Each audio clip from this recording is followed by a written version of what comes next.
This program contains graphic violence and sexual situations. Viewer discretion is advised. No! 2 bloody crime scenes. Dozens of empty graves. Someone was going in and digging up corpses. A sick obsession with mother. And a suit of human skin. He starts putting on female skin, female breasts, actual breasts. A plot from a Hollywood horror film? This is a terrifying true story. Monsters are real. And the scary thing is they look just like you and I. The actual events that inspired the movies Psycho, Silence of the Lambs, and many more stories of terror. Behind the Screams.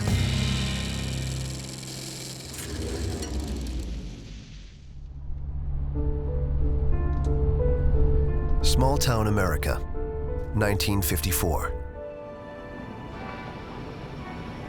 It's a time of peace and prosperity.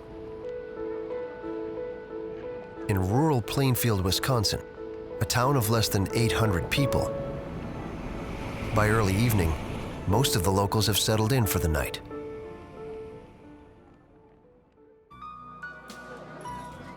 But a dim light still shines inside one local tavern. The owner, Mary Hogan, is busy cleaning up after a long day of work. She's a tough, outspoken woman who can hold her own against drunk and disorderly patrons. There's just one person left in her bar. As he quietly sips his coffee, she goes about her routine. You have enough coffee over there? What she doesn't realize, inside this man, a flame of cruelty and hatred is burning, slowly growing more intense and more deadly.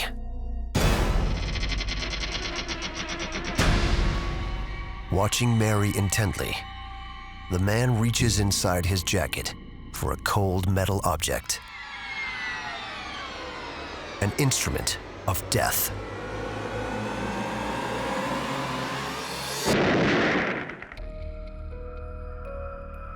The next morning, the middle-aged bar owner's nowhere to be found. The peace of Plainfield is shattered. It's a crime that will one day inspire countless horror films. A violent attack that sends waves of terror throughout the entire community. Why would anyone want to hurt Mary Hogan? And is the assailant someone living here in Plainfield?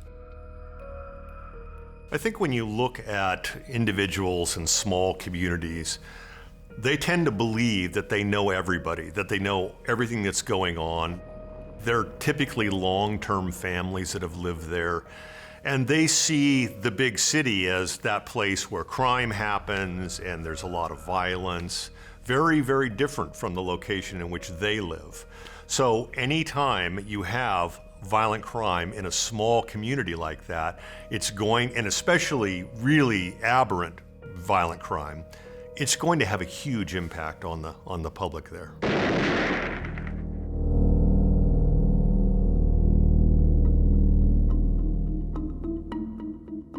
The job of finding Mary Hogan falls on Sheriff Harold S. Thompson. Nicknamed Topper, he's a tough, serious man, a father of 12 children. Although he's a veteran peacekeeper, he's only been assigned as sheriff temporarily. Used to settling misdemeanors and local disputes, violent crime is something entirely new for Topper. Most of these investigators and police officers were appointed. They have very little training, so they don't have any experience working cases like this. It becomes a daunting task when they're faced with a disappearance of an individual.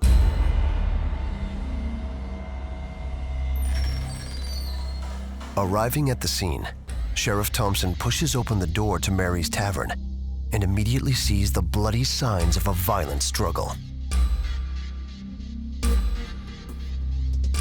He scans for anything out of place. A cash box lays empty on the counter. But something tells him this is something far more sinister than a robbery. In every crime scene, you have something that is being targeted by the suspect. The problem with this crime scene is that you've got missing cash from the scene, but you also have a missing body from the scene.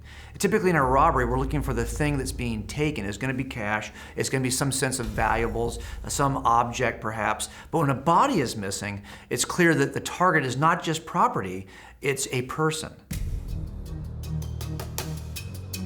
Thompson finds a single bullet casing resting ominously on the floor. Clear evidence, the pool of blood is from a gunshot wound. On the bar, a spilled coffee mug sits upright, marked with a bloody fingerprint. Thompson wonders, does this print belong to the killer? A bloody fingerprint at the scene is really important to us because it indicates it's probably been left at the time of the crime. But remember, in the 50s, we don't have the same kind of database as we have today. A fingerprint database is going to be very, very thin, if at all. Without a known suspect with fingerprints in custody, there's nothing to match.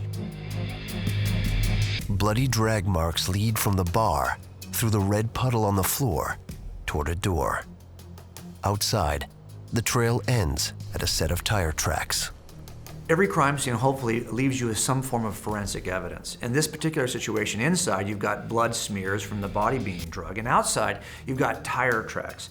The problem, of course, is you're going to have a series of tires to match the tracks to. So it may have some investigative value for you along the way, but more importantly, it'll have value once you find the guy who has the tires.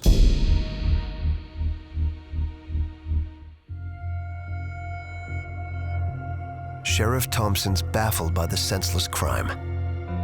Without a body, he has no way of knowing if this is a kidnapping or a killing. Witnesses who left the bar the previous day say that Mary locked up at around 4:30 in the afternoon.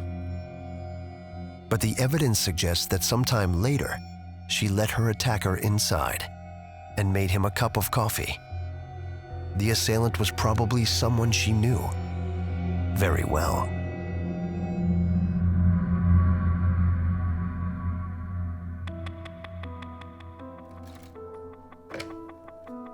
Recognizing his lack of experience and need for help, Sheriff Thompson calls the crime lab in nearby Madison to inspect the scene. Yeah, hey Ron, this is Sheriff Thompson down here at the Sheriff's Station.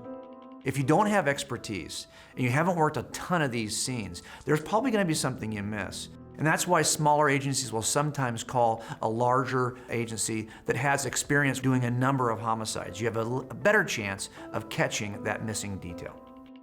Thompson also starts a list of potential suspects. Mary Hogan had no known enemies, but her past is shrouded in mystery. Twice divorced, she moved to Plainfield from Chicago. Some locals believe she may have managed a big city brothel. There's even talk around town that Mary had ties to the mob. Was Mary in trouble with the mafia? And if so, did they follow her all the way to Plainfield to take her out? There's a kind of a history and a period of time in America when the mob, loosely referred to organized crime, was seen as more influential by investigating agencies. So at this point, we're looking at the potential that a mob hit could be in place here at this scene. But there's a problem with this theory of a mob assassination. Unlike Chicago, Plainfield is a small, close-knit community. People tend to notice when sharply dressed city folk drive into town. Even an average-looking stranger couldn't pass through without being noticed by someone. If it's a mob-style execution, I would either expect there to be a body still at the scene, executed in a particular fashion, or no body at all. What you have here is a kind of a combination of both, which really doesn't make sense from the perspective of a mob execution. If the mob isn't responsible for Mary's disappearance, maybe someone living in Plainfield is to blame. Mary's outspoken manner could have rubbed a bar patron the wrong way.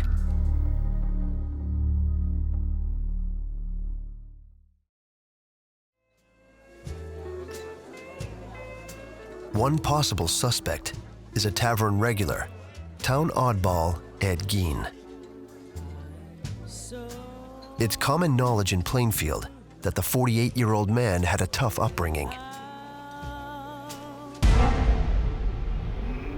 His father was an abusive alcoholic, and his mother, Augusta, was an obsessively puritanical woman.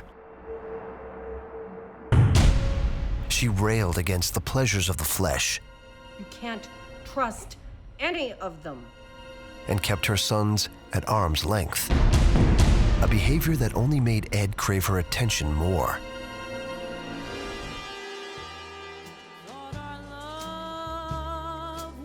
It also made him very awkward when it came to women. Ed had made comments about Mary in the past. So when people are focusing on, like, who could have done this? Why is she gone? What happened to her? Ed's name sort of surfaces, comes up to the top.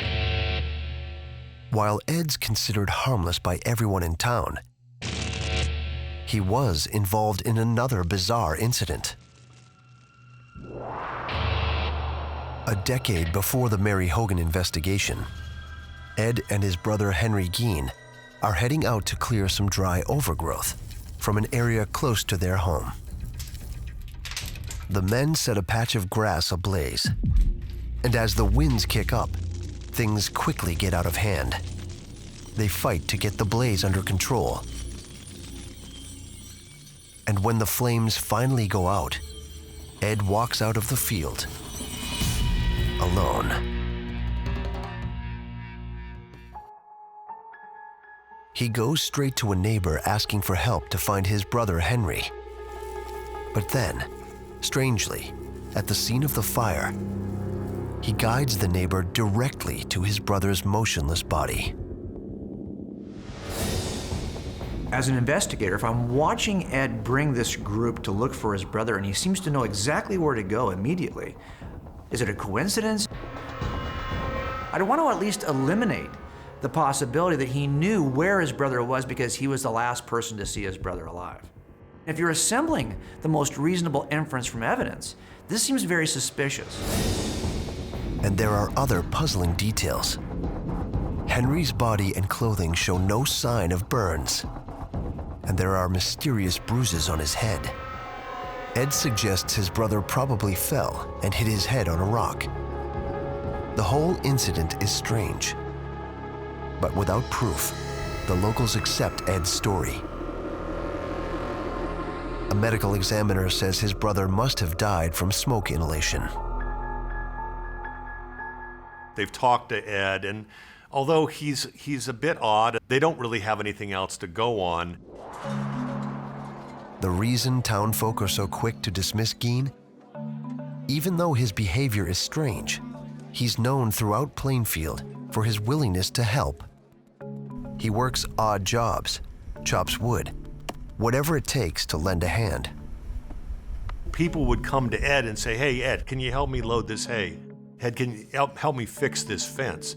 And Ed would accommodate them. He would go and do these things, sometimes for money, sometimes just because, he was living in this community. He did babysit for a couple of families because Ed is really more comfortable with children than he is with adults. He's socially undeveloped because he's lived on this farm his whole life. He's small, he's very diminutive stature. He doesn't appear to be threatening to anybody. For these same reasons, Sheriff Thompson can't see Gein as a suspect in Mary Hogan's disappearance.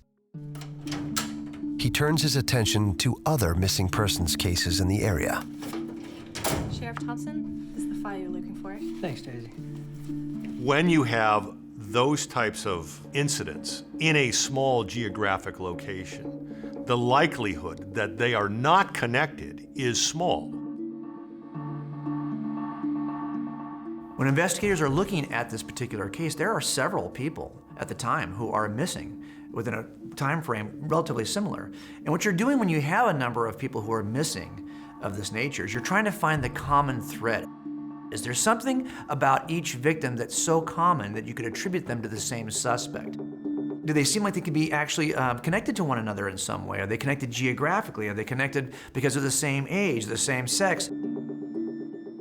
The sheriff uncovers 3 missing persons cases that have all gone unsolved. And they all happened within 2 hours of Plainfield. Case number 1. An 8-year-old girl, Georgia Weckler, went missing. Walking less than a half-mile home from school, she disappeared in broad daylight. Case number 2. 42-year-old Victor Travis and his friend, Ray Burgess, went off into the woods near Plainfield to hunt deer. No trace of the men or their car was ever found. Finally, case number 3. Just 1 year before Mary Hogan's disappearance, teen Evelyn Hartley was babysitting a small child when she vanished. Just one of her tennis shoes was left at the scene of the crime. There is blood found at the scene where she disappears. There's apparent drag marks. It looks like she was injured at that location and removed from the location. That's very similar to Mary Hogan, injured at the location and removed. Thompson notes that in each case, huge search parties combed nearly every inch of the surrounding landscape, looking for any sign of what happened to these missing girls and men.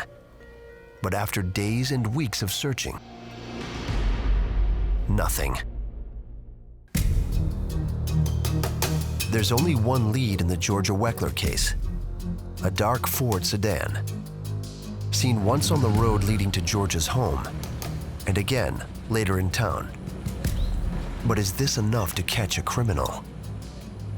At best, a description of a Ford, especially if it's very generic in its description, is only going to give you a piece of circumstantial evidence you could later put in part of a cumulative case. But it's not going to be like that one aha moment where you say, wow, only one person in town owns a Ford. In a community like this where so many Fords are present, there's no way to connect the Ford to any one particular individual in that community. It's just going to be one piece of a larger puzzle.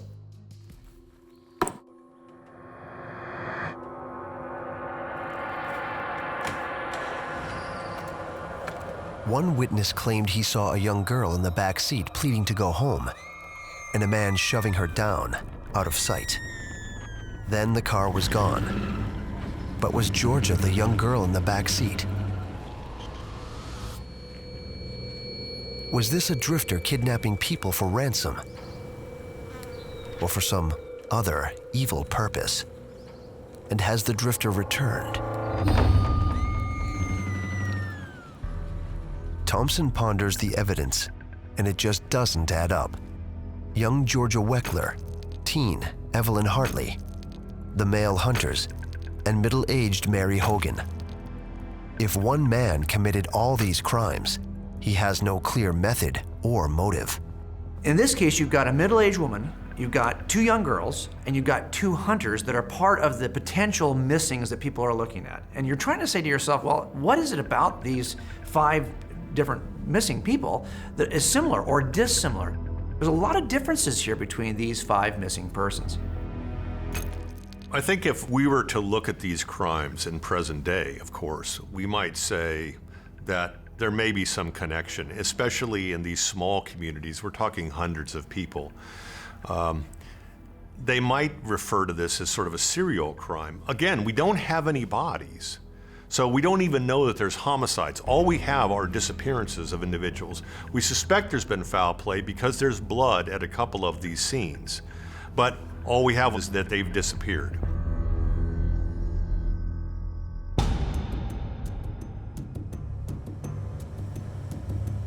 With no strong suspects in the latest disappearance of tavern owner Mary Hogan, Sheriff Topper Thompson sets his sights on hunting down the assailant's vehicle. He used it to transport his victim. Matching the tracks found at the scene is the best lead he has.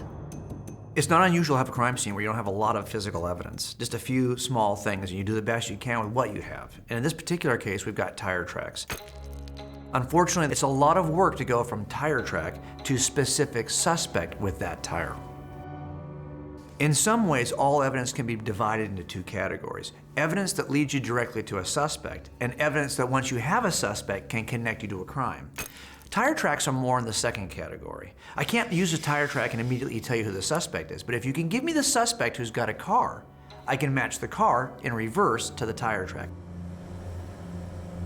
Thompson goes farm by farm, looking for any suspicious cars, trucks, or people.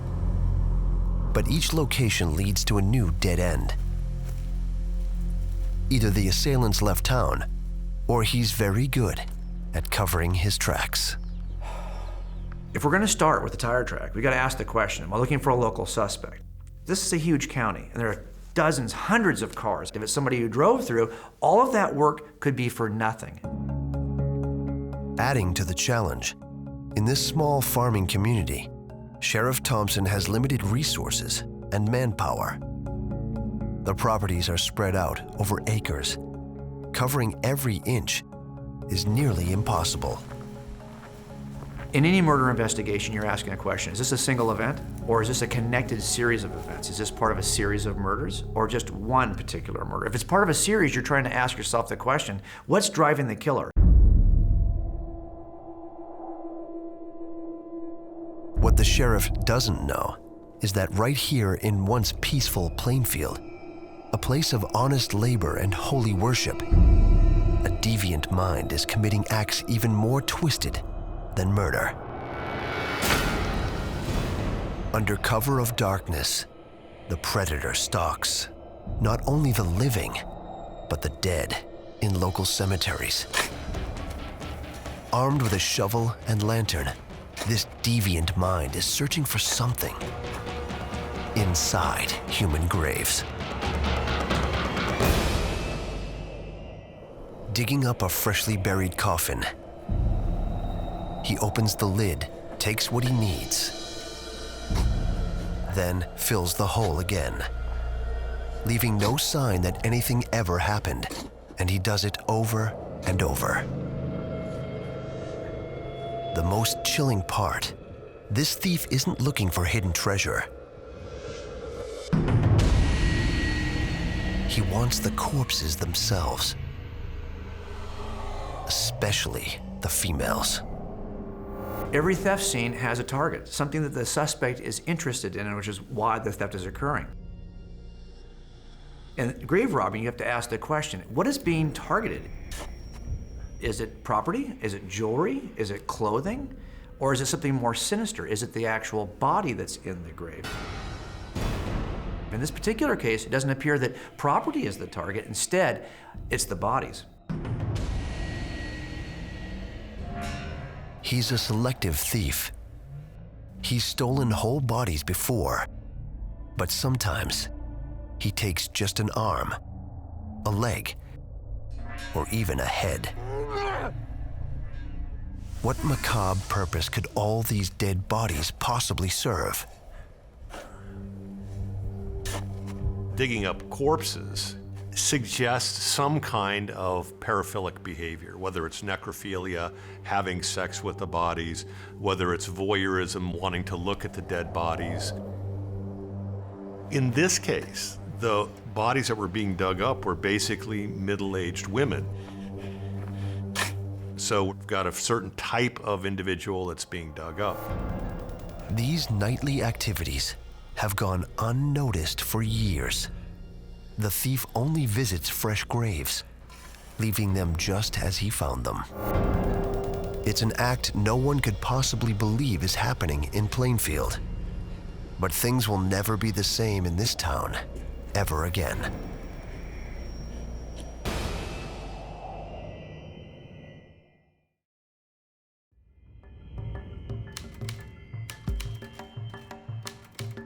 Three years after the disappearance of Mary Hogan, Sheriff Topper Thompson has moved on. and there's a new sheriff in charge. His name is Art Schley. Schley's as baffled by Mary's case as his predecessor. But all that is about to change. Late one morning, hardware store owner Bernice Worden is checking inventory with her son, Frank, when Ed Gein shows up. Morning, Frank. Hi, Bernice. Morning, Ed. How are you today? Oh, can't complain. Say, Bernice, would you... Gein invites Bernice to go out roller skating.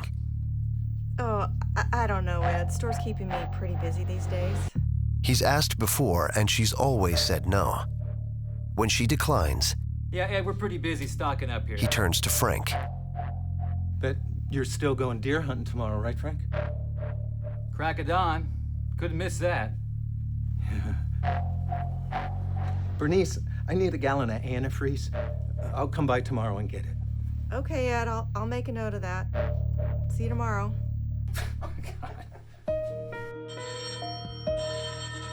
Around 4 o'clock the next day, So Schley. Art, it's Frank. I need you to come down to the store right now. Oh, Frank, calm down. What's going on? Sheriff Schley gets a panic phone call from Frank.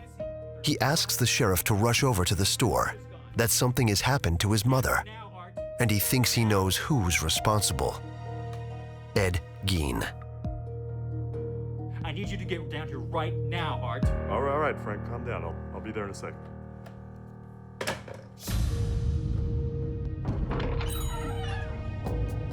Entering the store, Sheriff Schley is immediately struck by how similar it looks to the Mary Hogan crime scene 3 years earlier. Something's wrong, Art. Look, there's blood on the floor. Frank tells Schley when he got back from deer hunting, his mother was gone.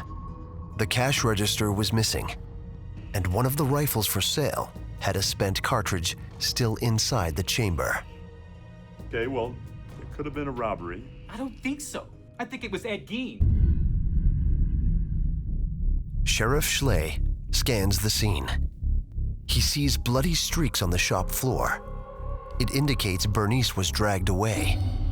But this clue won't help to identify the assailant.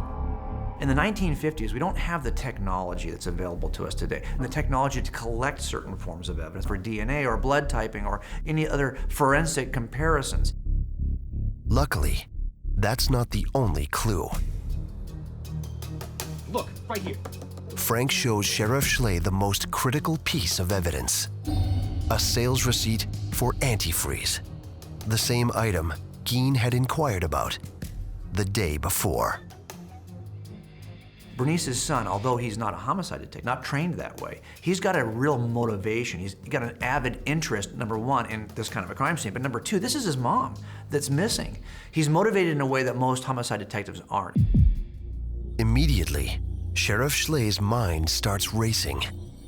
He reviews the evidence left in the store, and a vision of the horrible attack starts to take shape. With Frank out hunting all morning, Bernice would have been all alone when Ed returned to Warden's hardware store. Hi, Bernice. Hey, Ed. I've got that antifreeze you wanted. Bernice keeps rifles behind the counter for sale. All Ed needs to do is find a way to get Bernice to heading back. Here you go. Hey. Then Almost forgot. he could make his move. I have to do some work on the shed today, so I need some 4-penny nails. Oh, okay. I have those in back, so just hang on a minute. Slipping behind the counter, he could quickly grab an unloaded rifle off the wall and quietly step back into the front of the store. His next step is proof this attack must have been premeditated. With no ammo on display, he must have brought his own cartridge. Pulling the bullet from his jacket pocket, he could silently load the weapon and wait for his victim to return. Okay, Ed, I got the nails you wanted. How many of them you... As Bernice made her way to the front of the store, she had no way to know. Ed Gein was seething. with anger. You should have gone roller skating with me, Bernice. Ed! No!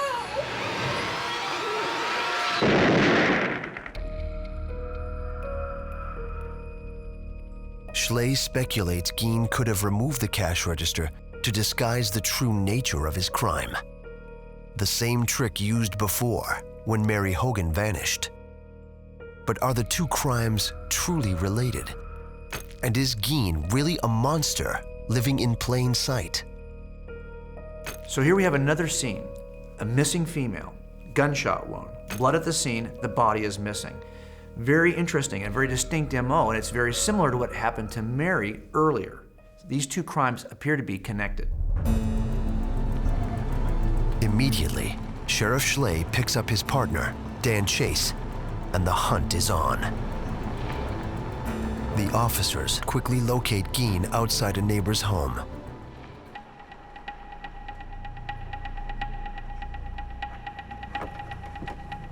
They approach carefully. He could be armed and dangerous. Ed? So as a detective, when you're approaching somebody you think may be a suspect in a crime, is this guy going to be armed? You've really planned these things out in your mind, so as you make the approach, you're making it safely and you're making it tactically. I want you to slow down for a second. One of the officers asks Gein to tell him where he's been all day. What did you do today? Gein says he's just been doing chores.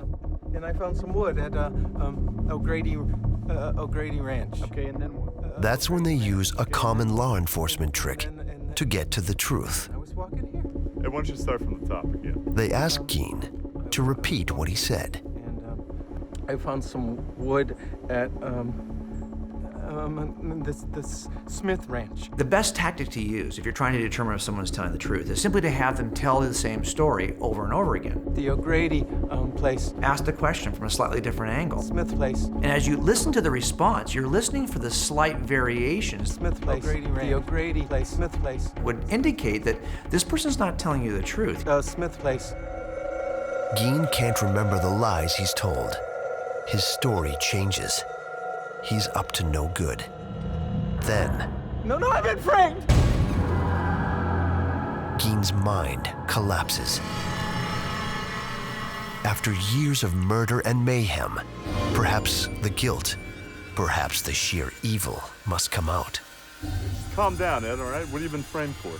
Mrs. Worden. Did you say Mrs. Worden, Ed? Yeah. She's dead, isn't she? At this point, not even the police know for sure what happened to Bernice. They arrest Gein on the spot and take him to jail. With Gein in custody, Sheriff Schley and Officer Chase race to search the Gein family farm. There's no time to lose. This secluded property 9 miles from town stretches over 95 acres. And Bernice could be anywhere.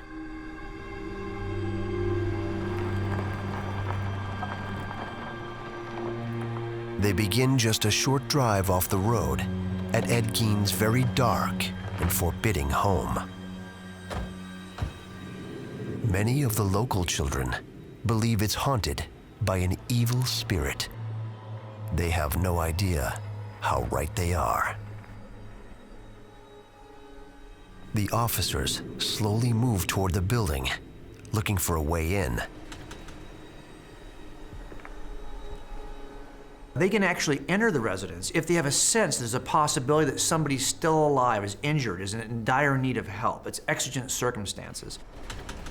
That's the motivation they have to actually enter the house. They notice a shed in the back of the home. Schley can see the door only has a rickety latch. He lifts his foot up and kicks hard. You ready?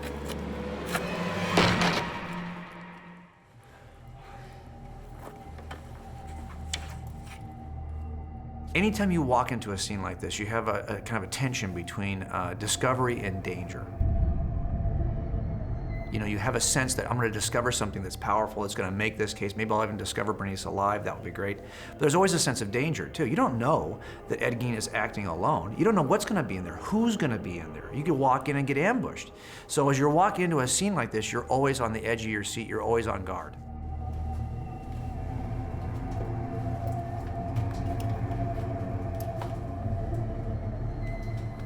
The officer's flashlight beams reveal trash everywhere.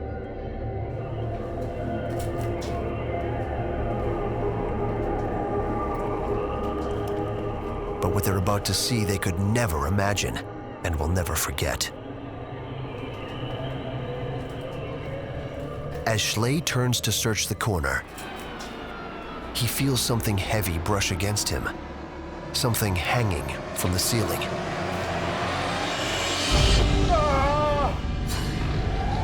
It's a human body. Oh, God.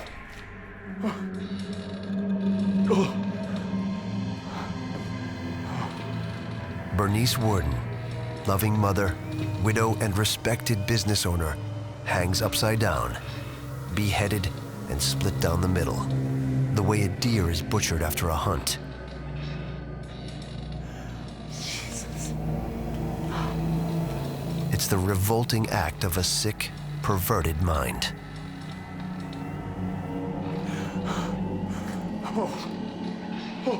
No matter how tough you think you are as a cop, and most of us, when we train, we think we're pretty tough about these kinds of things, especially if you're working homicides, some scenes are worse than others. And here you have the most horrific scene, one of the worst scenes in the history of homicides. He reacts like probably most of us would, runs out of the room and throws up.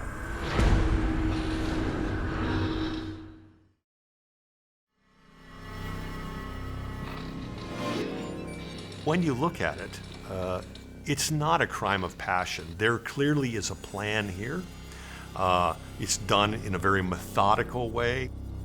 Her feet are spread apart on a bar. She's been hoisted up by a block and tackle. Her hands have been tied to her sides. She's been essentially eviscerated, opened up from her sternum all the way up to her pubic bone, and all of her internal organs are gone. And of course, we're talking about police officers who have never seen anything like this.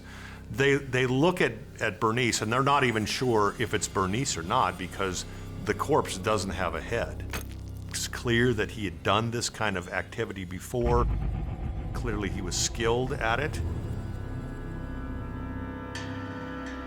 And Bernice isn't Ed Gein's only trophy. Inside the main home, his demented decorations are everywhere. Parts of bodies, women's skulls, and hidden under a burlap sack, the face of Mary Hogan,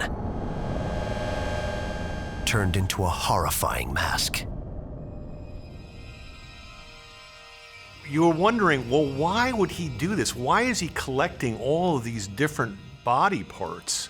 I mean, this really goes to this psychosis that Ed has.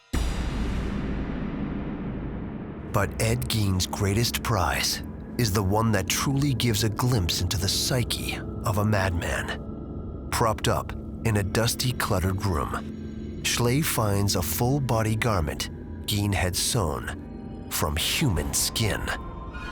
He wore this suit to become female. Ed has still got this fixation on his mother. At some point, fairly shortly after her death, Ed is actually believing that he has the power to will her back to life, bring her back from the dead. And when he can't do that, he essentially recreates her in himself.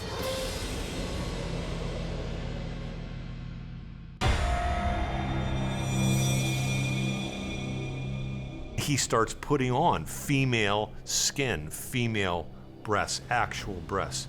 Starts wearing a vagina and actually dancing around out at night in the moonlight. I mean, it's a very macabre, kind of very creepy scene, but from a psychotic standpoint, What you really see is Ed trying to become his mother.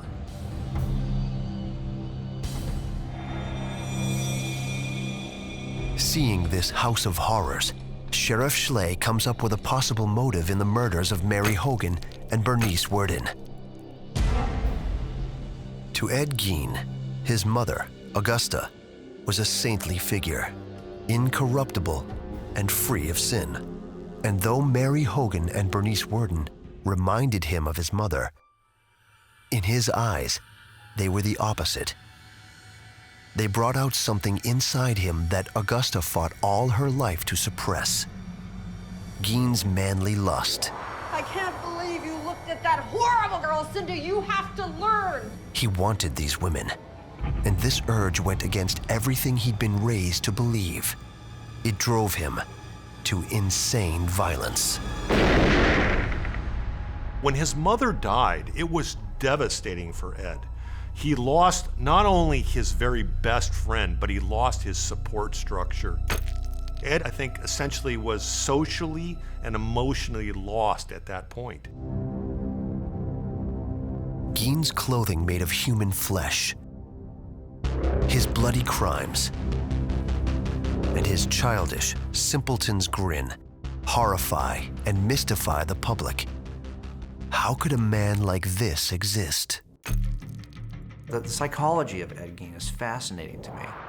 What drove him to take these two victims when he did, years apart, and what he did in the middle of all those years. And it seems that Ed is far more fascinated with the parts he got from the murders than the actual victims themselves.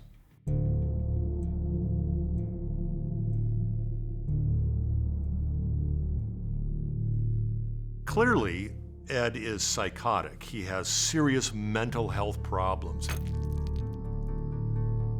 And it's the mental illnesses, it's the way he perceived his thinking patterns about his mother and his activities that drives his crimes. And we can see, you have an individual who's digging up corpses. He's cutting out vaginas, he's cutting off breasts, he's cutting off the skin, he's cutting off the skull and taking off the hair on the skull, he's wearing it. He's making clothing out of a woman's skin. This is incredibly aberrant behavior, but his crimes are driven by this severe mental illness. Sheriff Art Schley, overcome by the atrocities he witnessed inside Gein's home, can't contain his anger.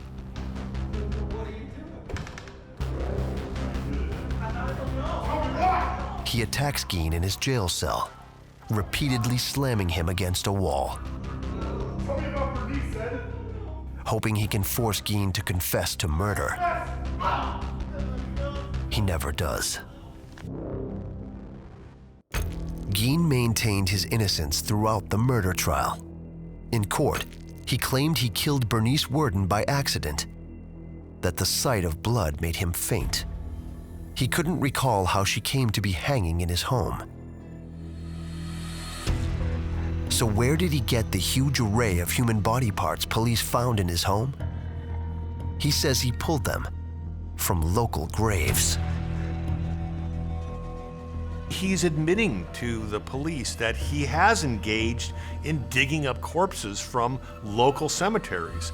Some he took with him, some he returned, some he removed body parts from, some he was skinning, but he's engaged with these dead individuals, all women. And it's so unusual for people because for the time in 1957, the baseline of behavior isn't what we have today. We don't have 24-hour, 7-day-a-week news. And it was so unusual, so bizarre, that it just captured the national audience. Although he was ultimately found guilty of murder, he never saw the inside of a prison cell. Labeled insane, he spent the rest of his life in a mental institution. There are only three things that motivate any homicide: financial greed, sexual or relational lust, and the pursuit of power. But there's a fourth category we have to assess, and that is just crazy. Is somebody so insane that they're not even motivated by anything? They're just doing it without a motivation because they're crazy. This is something we have to assess, especially when we come to trial. Were they able to make free choices and they were driven by one of these three things they could have resisted, or are they just so crazy they couldn't make a free choice? I think that he was very mentally disturbed. And there's no question when he is interviewed by a number of psychiatrists and psychologists that they all are in agreement that he is psychotic. And they describe him as schizophrenic, which is clearly, I think, the case when you look at Ed Gein's history.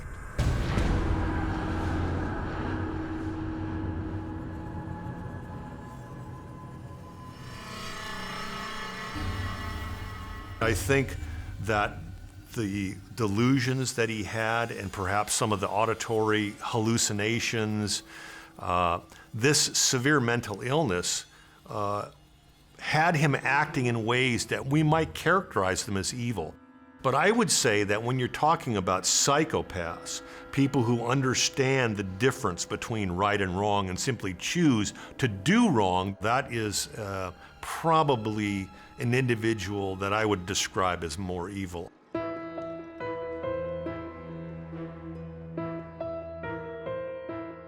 It was an unsatisfying end for the people of Plainfield. With no way to strike out Ed Gein the man, they wreaked their vengeance on Gein's family home, burning it to the ground. But even after he died in a mental hospital 27 years after his arrest, the memory of his horrible crimes lived on. Buried in his family plot, Gein's tombstone was vandalized repeatedly. Authorities finally placed it in storage for safekeeping. Ed Gein turned life in Plainfield, Wisconsin on its head. Media poured in for the trials, for all the attention in these very aberrant homicide cases. National attention, international attention. The world had its eye focused on Plainfield, Wisconsin and the residents there. They were never going to be the same because there's, in their minds and in their hearts, they realized, can I really know if there's not another Ed Gein out here? Someone that I know who could be doing the same thing? The attention from 1957 to present day never left Plainfield, Wisconsin. It always has that moniker as the city that grew the monster Ed Gein, the psychotic monster that was digging up graves and cutting up women and wearing women's clothing, and a house full of vaginas and breasts and lamps and chairs made out of human skin. That community will always be known for that and not for the people that were in the community. And I think that was very difficult for them to deal with. They never wanted that focus. But the legacy of Ed Gein will never die. He put a face on true horror. And the most shocking thing is how plain and simple that face of terror truly is. Monsters are real. And the scary thing is they look just like you and I. In 1959, just 2 years after Gein's arrest, Wisconsin native Robert Bloch published the book Psycho. In it, the main character, Norman Bates, obsessed with his late mother, kills victim after victim in the small town of Fairvale. The film adaptation of Bloch's novel is one of the most famous horror films of all time. And behind it all is Ed Gein, a man who could have gone unnoticed by the world if it weren't for his sick appetite for female flesh and a bizarre obsession with his mother. In many ways, Ed Gein was a very ordinary guy. He lived alongside his victims for years before they became his victims. I think that's what's so shocking about Ed Gein's case, is it's horrifying to think that there's somebody who could be just like us, looks like us, lives with us, interacts with us, and in the end becomes a predator of us. And that's why I think Ed Gein has lived on in infamy as the face of evil. 2 bloody murders, a grave robber that steals human bodies, and a suit sewn from female flesh. These things shouldn't be real, but they are. It's the true story of Ed Gein, a psycho, the ghoul of Plainfield, behind the screams.